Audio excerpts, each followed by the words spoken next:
टोडी महिला पंजवान, माई माया छल, तृण की अगन मेघ की छाया, गोविंद भजन बिन हड़ का जल। रहाओ छोड़ सियानप बहु चतुराई, दोय कर जोड़ साध मग चल। सिमर स्वामी अंतर्जामी, मानुख देह का यह उत्तम फल।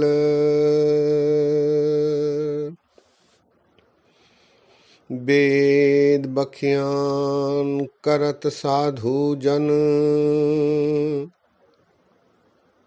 भागहीन समझत नहीं खल।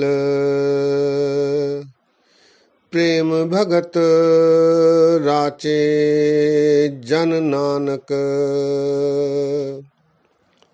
हरि सिमरन दहन भय मल।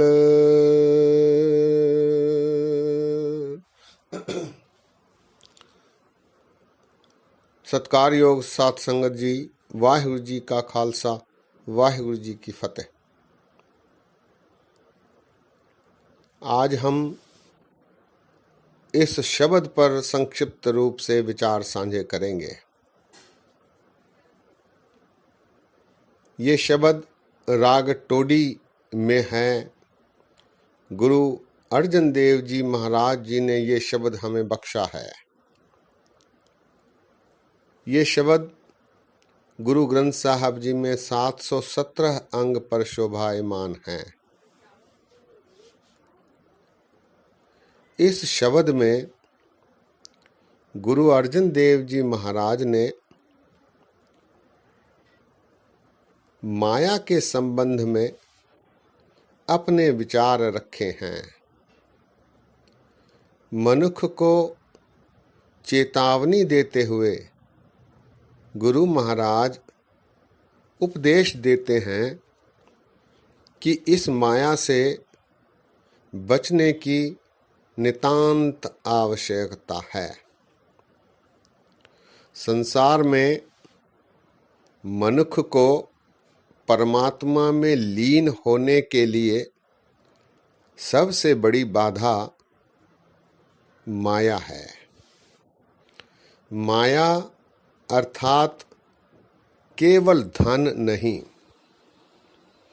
माया मोह के रूप में, काम के रूप में, क्रोध के रूप में, लोभ के रूप में, अहंकार के रूप में, भौतिक वस्तुओं के रूप में, धन संपदा संपत्ति आदि के रूप में, अधिकार के रूप में प्रभावित करती रहती है।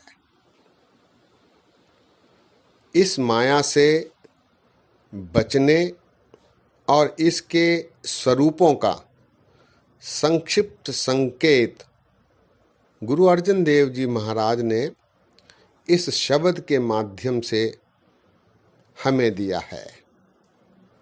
दास ने सोचा कि इस शब्द पर आप जी से विचार साझे किए जाएं। अभी दास ने आप जी के समक्ष ये शब्द पढ़ा है। आइए पंक्तिवार इस शब्द पर विचार साझे किए जाएं।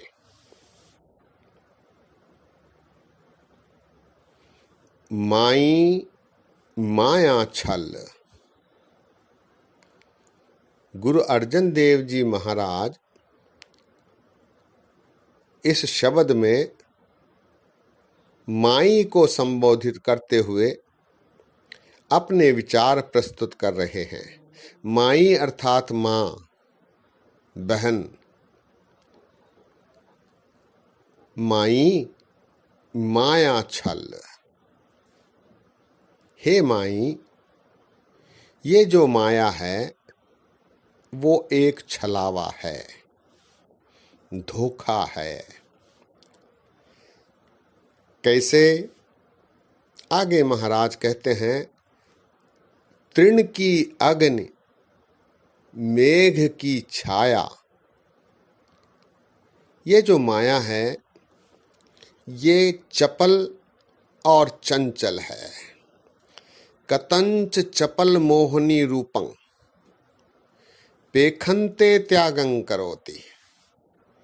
ये इतनी चपल चंचल होती है कि देखते देखते अदृश्य हो जाती है। तृण की अगन, तृण कहते हैं घास फूस को। जिस प्रकार घास फूस में आग लगती है तो क्षण भर में वो खत्म भी हो जाती है, क्षणिक। तृण की अगन, मेघ की छाया। बादलों की जो छांव होती है, बादल आवारा होते हैं, उनकी जो छाया हमें मिलती है वो क्षण भर के लिए होती है। कुछ क्षणों के पश्चात, कुछ समय के पश्चात बादल हट जाते हैं, फिर धूप लग जाती है। तृण की अगन, मेघ की छाया। इस प्रकार माया है। माया क्षणभंगुर है, क्षण भर में अदृश्य हो जाती है। तृण की अगन, मेघ की छाया।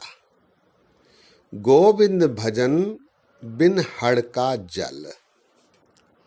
यदि तूने गोविंद का भजन नहीं किया तो यह क्षण मात्र तुझे अपना रूप दिखाकर अदृश्य हो जाएगी, जैसे हड़ का जल। हड़ कहते हैं बाढ़ को, फ्लड को। फ्लड का पानी अचानक आता है और फिर अचानक ही चला जाता है। हड़ का जल। तृण की अगन, मेघ की छाया।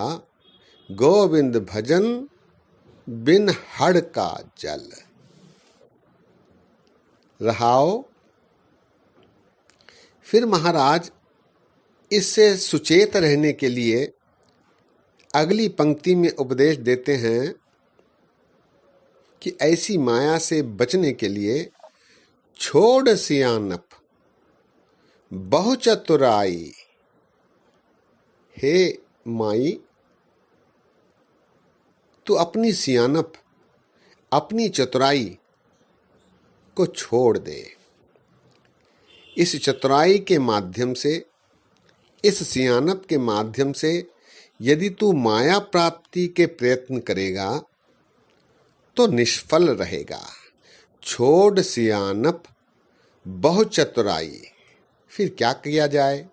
महाराज कहते हैं, दोय कर जोड़ साध मग चल। तू हाथ जोड़कर प्रभु का सिमरन करते हुए साध संगत में चला कर, विचरा कर, रहा कर, अपना जीवन व्यतीत किया कर। छोड़ सियानप बहु चतुराई। दोय कर जोड़, अर्थात अपने मन को जोड़कर।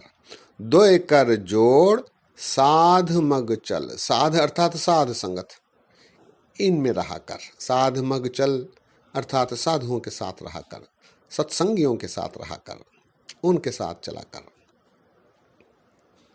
छोड़ सियानप बहु चतुराई। दोय कर जोड़ साध मग चल। अगली पंक्ति में, सिमर स्वामी अंतर्जामी।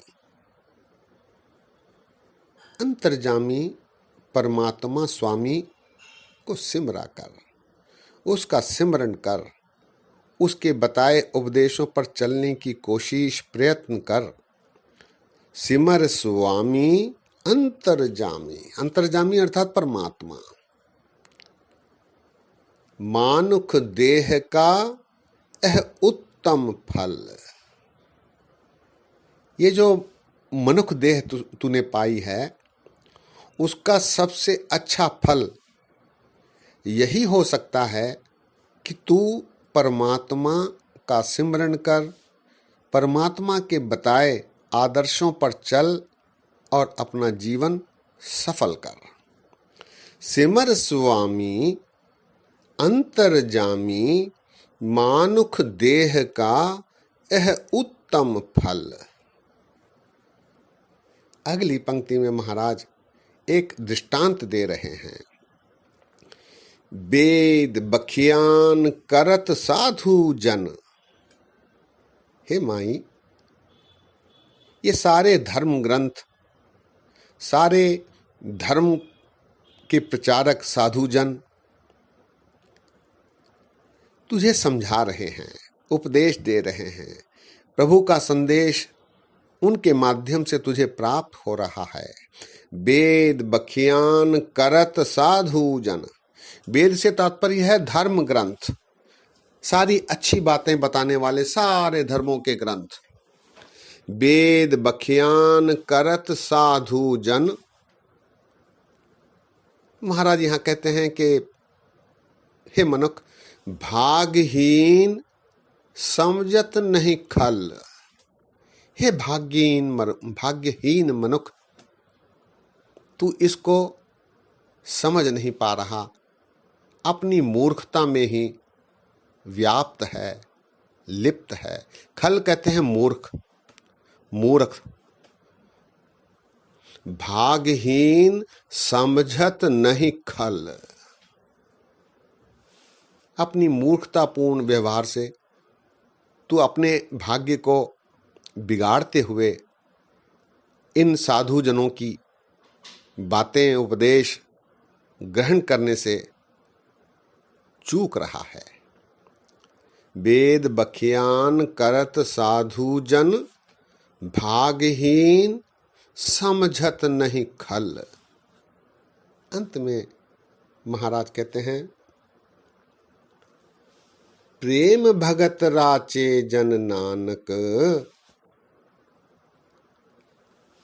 जो प्रेमी हैं, प्रभु के प्रेमी हैं, प्रभु की भक्ति में रचे हुए हैं, वो हरि का सिमरन करते हुए अपने मल, अपने बुराइयों, अपनी कामनाएं, वासनाएं, सुख वैभव का त्याग करते हुए, हरि का सिमरन करते हुए प्रेम भक्ति में रचे हुए हैं।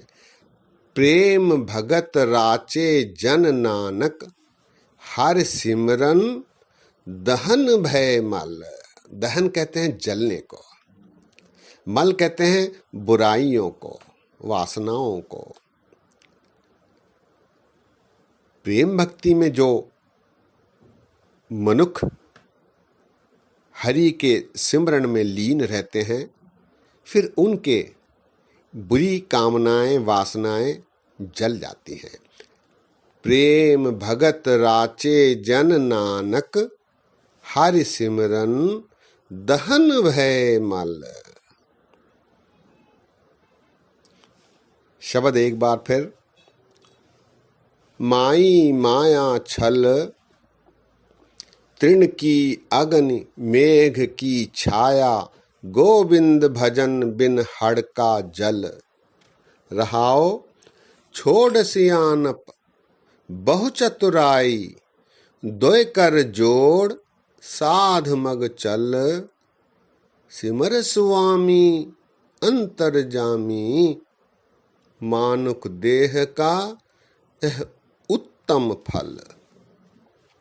वेद बखियान करत साधु जन, भाग्यहीन समझत नहीं खल। प्रेम भगत राचे जन नानक, हरि सिमरन दहन भय मल। माया के संबंध में गुरु अर्जन देव जी महाराज ने चेतावनी देते हुए इसके निराकरण का भी प्रदर्शन करते हुए उपदेश देते हैं कि इनसे बचने की आवश्यकता है। माया के बारे गुरु अमरदास जी ने भी अपने विचार रखे हैं। माया होवे नागनी जगत रही लपटाए, इसकी सेवा जो करे तिस ही को फिर खाए। इसीलिए इस माया से बचने की जरूरत है, इससे सावधान रहने की जरूरत है। इसका उपयोग केवल हरिसिमरन के लिए, प्रभु के द्वारा बताए गए मार्गों पर चलने के लिए किया जाना ही श्रेयस्कर है। सत्संगियों, आज यही विश्राम है। दास इस शब्द को नितनेम में पढ़ा करता है। दास ने जब भी कोई शब्द जो मन को छू लेता है उसे अपनी डायरी में लिख लेता है। ऐसे लगभग 200 शब्द हैं जो दास नितनेम में पढ़ा करता है, रोज पढ़ा करता है। दास की मन में ये इच्छा हुई कि इस शब्द पर आपके साथ विचार साझे किए जाएं। दास ने ऐसी चेष्टा की। ऐसा करते समय अनेक गलतियां हुई हैं। दास को अनजान जानकर क्षमा बख्शो। फतेह गजाओ। वाहिगुरु जी का खालसा, वाहिगुरु जी की फतेह।